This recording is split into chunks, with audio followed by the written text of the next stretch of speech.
دستا او د مولا ترمنځ روغه کوم منصوره دستا او د مولا ترمنځ روغه کوم منصوره سوره به پکې دواړو لور کوم یو هوره دا تا چې په دې خپل حسن په ما باندې څوک ته هغسې ملکه یې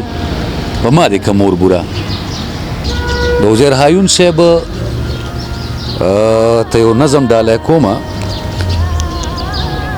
لکه چې زه د چا د در منجور پاتې نه شم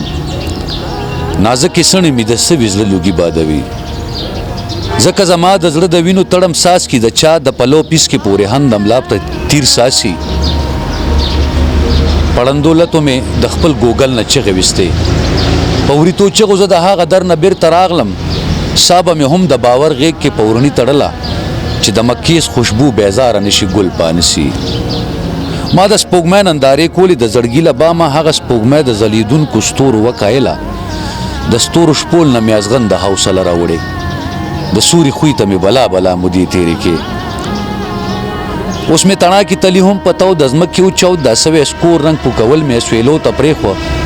دغسې غوټې غوټې تراړې تراړې ژوند تېروم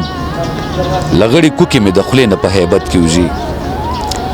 بس خو یو غږ مې لغړن د خولې بې ساخته درومي لکه چڼه چې د بټ تونه په ماتم پورته شي چا مې ارمان له د حاصل په مرغټ زور کړی دی په نوکو نوکو د امید مخ مې نوکارې کوچا چې هر چینار کې مې ځوړند د سلګۍ هم زانګي هرې ولې پورې ممري ټپا او سا ورکوي زما د جوبل احساس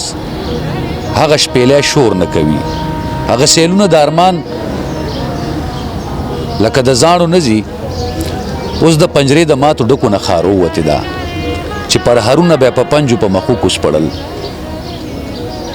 ځکه ګوګل اوس زما خپو ته د مینت د پاره داسې راپریوځي نور د هغه مرمرینو لیچو خوب نه بیزاره یم بڼه بڼه یمه نو ماته د دغه ستونزو برخه دا ثواب ملو شو چې زړه رانیسم نو ګوګل رانه په ځمکه پریوځي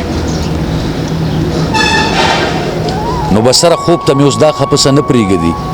چې مې د ژوند په لاشعور کې همیشه پرته